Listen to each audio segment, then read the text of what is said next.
ইবনে আব্বাস রাদিয়াল্লাহু তাআলা আনহু বলেন, বিত্ত ইনদা খালাতি মাইমুনাতা লাইলাতান, আমি আব্দুল্লাহ ইবনে আব্বাস আমার খালা মাইমুনার কাছে রাতে ছিলাম।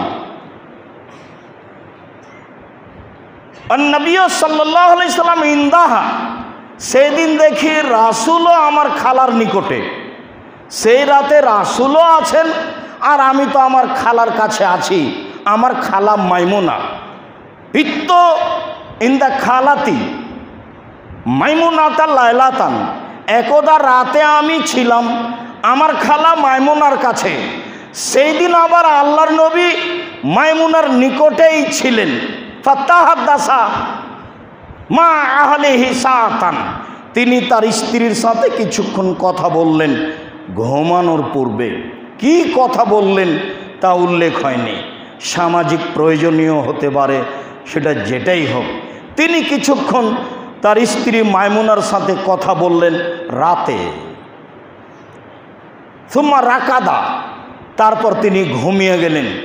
ফালাম্মা কানা সুলাইল আখিরা, যখন রাতের 3 ভাগের 2 ভাগ পার হয়ে গেল, 1 ভাগ বাকি আছে, 1টা 2টা 2.5টা এরকম সময়, রাতের 3 ভাগের 2 ভাগ পার হয়ে গেছে, 1 ভাগ বাকি আছে, এরকম সময় রাকাদা, তিনি উঠে বসলেন। ফানাজারা ইলাস সামায়ে, তিনি আকাশের দিকে লক্ষ্য করলেন। ফাকারা, তিনি পড়লেন, তিনি বললেন, ইন্না ফি খালকিস সামাওয়াতি ওয়াল আরদি ওয়াখতিলাফিল লাইলি ওয়ান নাহার লাআয়াতিন লিউলিল আলবাব, নিশ্চয়ই আকাশ জমিনের সৃষ্টিতে, রাত দিনের আসা যাওয়াতে, রাত দিনের কমবেশে নিদর্শন রয়েছে সুশিক্ষিত জ্ঞানী ব্যক্তিদের জন্য। কিভাবে রাত আসে, কিভাবে দিন যায়, কিভাবে দিন আসে, কিভাবে রাত যায়, কিভাবে আকাশ সৃষ্টি করলেন, কিভাবে জমিন সৃষ্টি করলেন।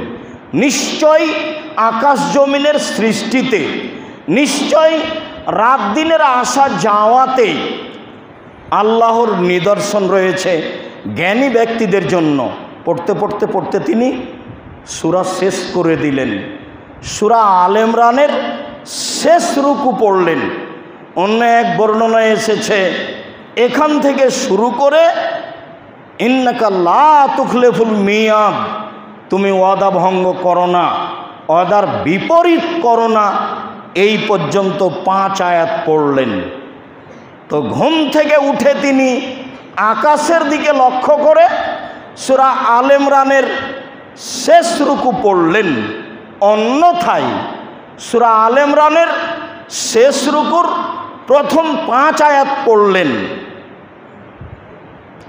আব্দুল্লাহ ইবনে আব্বাস রাদিয়াল্লাহু তাআলা আনহু বলেন, কানা নবী সাল্লাল্লাহু আলাইহি সাল্লাম ইযা কামা মিনাল লাইলি ইয়াতাহাজ্জাদ, যখন আল্লাহর নবী রাতে তাহাজ্জুদের জন্য উঠতেন, যখন আল্লাহর নবী রাতে তাহাজ্জুদের জন্য উঠতেন, তখন তিনি বলতেন, আল্লাহুম্মা লাকাল হামদ আনতা কাইয়ুমুস সামাওয়াতি ওয়াল আরদ ওয়া মান ফিহিন্না, হে আল্লাহ, তোমার প্রশংসা, আকাশ জমিন এবং আকাশ জমিনের মধ্যে যা কিছু রয়েছে সব কিছুর সৃষ্টিকর্তা প্রতিষ্ঠাতা তুমি।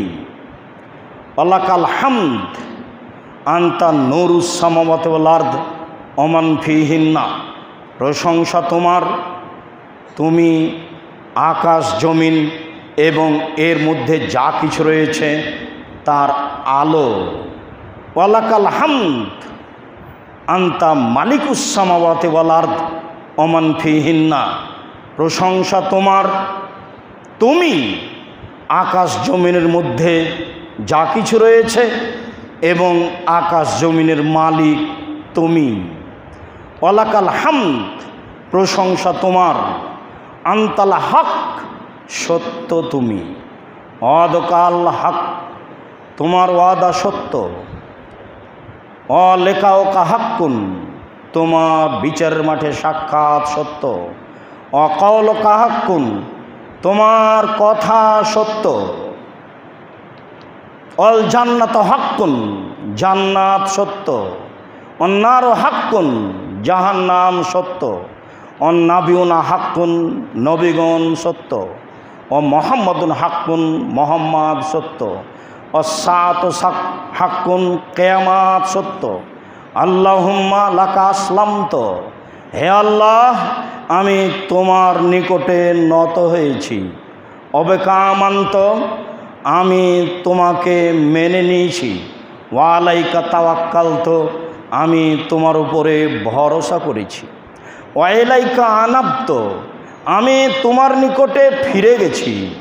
অবেকা খাসামত, আমার সব কিছু কথাবার্তা তোমার সাথে রয়েছে। ওয়াইলাইকা হাকামত, আমার বিচারাদি সব কিছু তোমার কাছে সমর্পণ করেছি।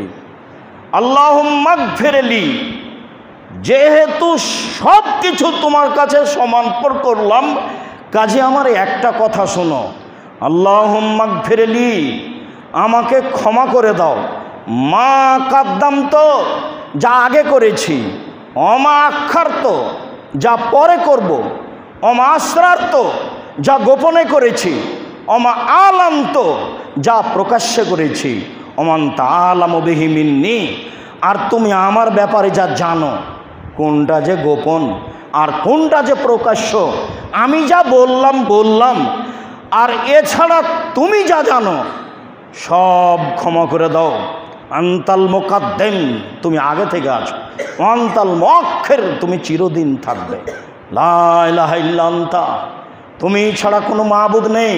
ওয়া লা ইলাহা গায়রুকা, তুমি ছাড়া দ্বিতীয় সত্য কোনো মাবুদ নেই। এই পর্যন্ত রাসূল সাল্লাল্লাহু আলাইহি ওয়াসাল্লাম বলতেন।